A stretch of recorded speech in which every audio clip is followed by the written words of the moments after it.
ಸರ್ಕಾರಿ ಶಾಲೆಯ ಮಕ್ಕಳು ಖುಷಿಯಿಂದ ಪಾಠ ಕೇಳೋ ಬದಲು ಭಯದಲ್ಲೇ ದಿನ ದೂಡುವಂತ ಆಗ್ಬಿಟ್ಟಿದೆ. ಅದಕ್ಕೆ ಕಾರಣ ಇವತ್ತೋ ನಾಳೆನೋ ನೆತ್ತಿ ಮೇಲೆ ಬೀಳುವಂತಿರುವಂತಹ ಕಟ್ಟಡಗಳು. ಶಿಥಿಲಾವಸ್ಥೆಗೆ ತಲುಪಿರುವಂತಹ ಕಟ್ಟಡದಲ್ಲೇ ಮಕ್ಕಳು ವಿದ್ಯಾಭ್ಯಾಸ ಮಾಡಬೇಕಾದಂತಹ ಪರಿಸ್ಥಿತಿ ಎದುರಾಗಿದೆ. ಅಷ್ಟಕ್ಕೂ ಈ ಎಲ್ಲ ದೃಶ್ಯಗಳು ಕಂಡು ಬಂದಿದ್ದು ಎಲ್ಲಿ ಅಂತೀರಾ? ಈ ಸ್ಟೋರಿ ನೋಡಿ.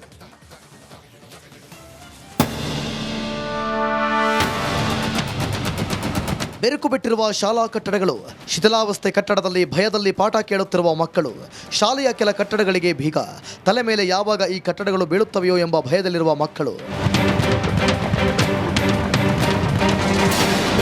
ಇಂತಹ ಶಾಲೆಗಳು ಇರೋದು ಯಾವುದೋ ಒಂದು ಕುಗ್ರಾಮದಲ್ಲಿ ಅಲ್ಲ. ಈ ಶಾಲೆಗಳು ಕಂಡು ಬಂದಿದ್ದು ಬಾಗಲಕೋಟೆ ನಗರದಲ್ಲೇ. ನಗರದ 3ನೇ ನಂಬರ್ ಸರ್ಕಾರಿ ಮಾದರಿ ಗಂಡು ಮಕ್ಕಳ ಪ್ರಾಥಮಿಕ ಶಾಲೆ 4 ಕೊಠಡಿಗಳು ಶಿಥಿಲಾವಸ್ಥೆಗೆ ತಲುಪಿವೆ. ಇನ್ನು ನಗರದ ರಾಜೀವ್ ಗಾಂಧಿ ಕಾಲೋನಿಯ ಸರ್ಕಾರಿ ಹಿರಿಯ ಪ್ರಾಥಮಿಕ ಶಾಲೆಯಲ್ಲಿ 9 ಕೊಠಡಿಗಳ ಪೈಕಿ 8 ಕೊಠಡಿಗಳು ಮಳೆ ಬಂದರೆ ಸಾಕು ಸೋರುತ್ತವೆ. ನಮ್ಮ ಶೌಚಾಲಯ ಚಲೋ ಮಾಡ್ಕೊಡ್ಬೇಕ್ರಿ. ಮತ್ತು ನಾವು ಮುಂಜೆ ಕೂಡಲೇ ಶಾಲೆಗೆ ಬರ್ತೀವಿ ರೀ. ಎಲ್ಲಿ ಬೇಕಾದ್ರೆ ಗಾಜಿನ ಗ್ಲಾಸು ಎಲ್ಲ ಕುಡಿದಿಟ್ಟಿರ್ತಾರೆ. ಆಮೇಲೆ ನಾವು 2-3 ತಿಂಗಳು ಏನರ ಶಾಲೆ ಸುಟಿ ಆತಂದ್ರೆ ಟಾಯ್ಲೆಟ್ ಫಿಲ್ಟ್ರ್ ಎಲ್ಲ ಗಲೀಜು ಮಾಡಿ ಹೋಗ್ತಾರೆ ಶಾಲೆ. ಮತ್ತು ಆಫೀಸ್ ರೀ ಇಲ್ಲಿ ಇವ್ರು ಎಲ್ಲ ರಾಡ್ಗಳು ಕಾಣತ್ತವ್ರಿ. ಅಂದ್ರೆ ಭಾಳ ಜನ ನಮ್ಗೇನು ತೀತಿದ್ರಿ, ನಾವು ಆಟ ಆಡ್ತೀವಿ. ಆ ಕಡೆ ಹೋಗಿ ಸಣ್ಣ ಮಕ್ಕಳು ಆಟ ಆಡ್ತಾರೆ ರೀ. ಇಲ್ಲಿ ಏನರ ಹೆಚ್ಚು ಕಡಿಮೆ ಆತಂದ್ರೆ ಎಷ್ಟೊಂದು ಸಲ ಆಗ್ಯಾವ್ರಿ ಗಾಯಗಳು ರೀ.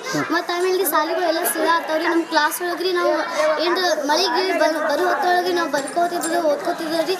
ಯಾವಾಗ ಬೀತೈತಿ ಯಾವಾಗಿಲ್ಲ ಅಂತ ಫುಲ್ ಹೆದರಿಕೆ ಆಕೈತಿ. ದುರಸ್ತಿಗೊಳಿಸಬೇಕಾದ ಕೊಠಡಿಗಳ ಬಗ್ಗೆ ಅಧಿಕಾರಿಗಳಿಗೆ ಮಾಹಿತಿ ನೀಡಲಾಗಿದೆ. ಮೇಲಾಧಿಕಾರಿಗಳು ಭರವಸೆ ನೀಡಿದ್ದಾರೆ ಹೊರತು ಯಾವುದೇ ಪ್ರಕ್ರಿಯೆ ಆರಂಭವಾಗಿಲ್ಲ. ಸ್ವಲ್ಪ ಮೇಲಿನ ಹಕ್ಕಡೇನು ಇರುತ್ತಲ್ಲ ಸರ್, ಬೀಳಿದ್ರು ಮೊನ್ನೆ ಮಗುಗೆ ಹಂಗೆ ಬಿದ್ದಿತ್ತು, ಅಲ್ಲಿ ಕೊಡಿಸಂಗಿಲ್ಲ ಸರ್. ಅಂತ ಇದ್ದಾಗ ಸ್ವಲ್ಪ ಸಣ್ಣ ಪುಟ್ಟ ರಿಪೇರ್ ಮಾಡಿದ್ರು ಮತ್ತೆ ಬೀಳ್ತೈತೆ ಸರ್.